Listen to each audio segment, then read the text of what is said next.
নমস্কার, it's cooking time with Ishita চ্যানেলে আপনাদের সবাইকে স্বাগত।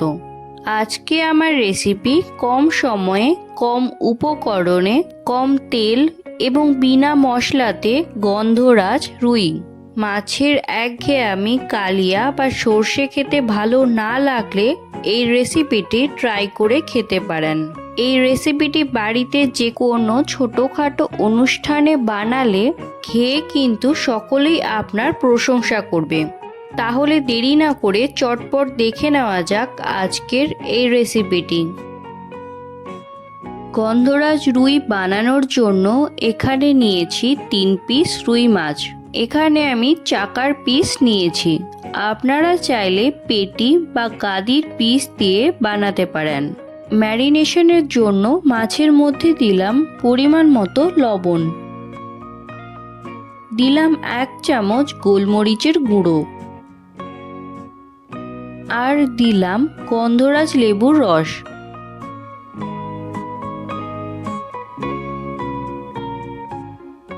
এবার গন্ধরাজ লেবুর খোসার দিকটা গ্রেটারে করে গ্রেট করে দেব। লেবুর খোসার সবুজ অংশটাই গ্রেট করতে হবে। যদি সাদা অংশটা গ্রেট হয়ে যায় তাহলে গন্ধরাজ রুইয়ের টেস্ট তেতো হয়ে যাবে।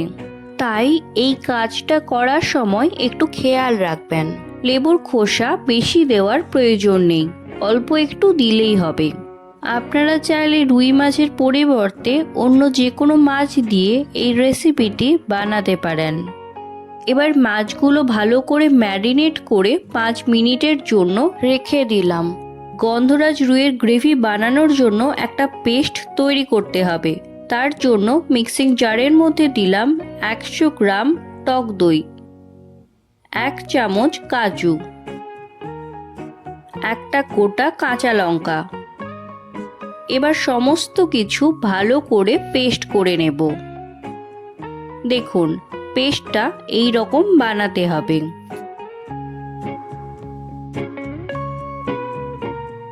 এখন রেস্টে রাখা মাছগুলো ভেজে নেব।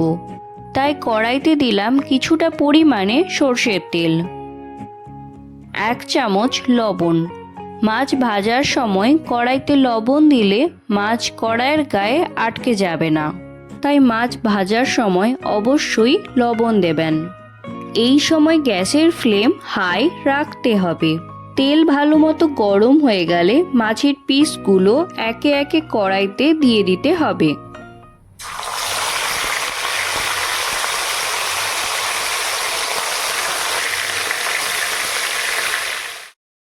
মাছের পিসগুলো তেলের মধ্যে দিয়ে দেওয়ার পরে গ্যাসের ফ্লেম মিডিয়াম করে দিতে হবে।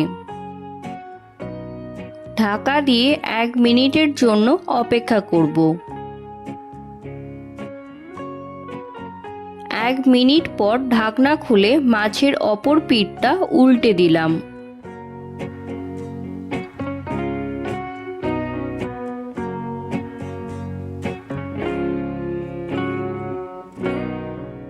মাছ বেশি করে ভাজা যাবে না। এই রকম হালকা লালচে রং হয়ে গেলে তেল ঝরিয়ে তুলে নিতে হবে। কারণ মাছ বেশিক্ষণ ধরে ভাজলে মাছের মধ্যে যে জুসি ভাবটা থাকে সেটা আর থাকবে না, তখন গন্ধরাজ রুইয়ের টেস্ট ভালো লাগবে না। এবার মাছ ভাজার অতিরিক্ত তেল কমিয়ে নিয়েছি, কারণ এই রেসিপিটা কম তেলে রান্না হবে। ফোড়নের জন্য দিলাম গোটা গরম মশলা। গরম মশলা হালকা ভাজা হয়ে গেলে দিলাম আগে থেকে তৈরি করা পেস্ট।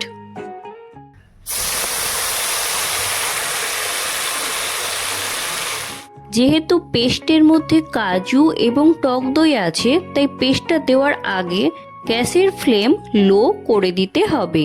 ভিডিওটি ভালো লাগলে একটি লাইক, কমেন্ট এবং অসংখ্য শেয়ার করবেন। আর যারা এখনো পর্যন্ত চ্যানেলটি সাবস্ক্রাইব করেননি তারা অবশ্যই চ্যানেলটি সাবস্ক্রাইব করে দেবেন। যেহেতু কাজু বাদাম ব্যবহার করা হয়েছে তাই গ্রেভি ঘন ঘন নাড়তে হবে, না হলে কাজু কড়াইয়ের তলাইতে বসে যাবে। এবারে দিলাম মিক্সিং জার ধোয়া জল। আপনারা নিজেদের প্রয়োজন মতো গ্রেভির পরিমাণ বাড়িয়ে বা কমিয়ে নিতে পারেন।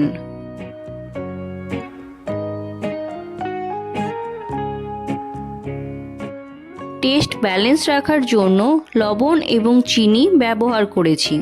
ভিডিওটির ফুটেজ নিতে ভুলে যাওয়ার জন্য আপনাদের সাথে শেয়ার করতে পারলাম না। গ্রেভি ভালো মতো ফুটতে শুরু করলে দিলাম আগে থেকে ভেজে রাখা মাছ। এই রেসিপিতে পেঁয়াজ, আদা, রসুন ব্যবহার করা হয়নি। আর ফোড়নের জন্য গোটা গরম মশলা ছাড়া আর কোনো রকম মশলার ব্যবহার করা হয়নি। মাছ গ্রেভির সঙ্গে ভালো করে উল্টে পাল্টে মাখিয়ে নিলাম।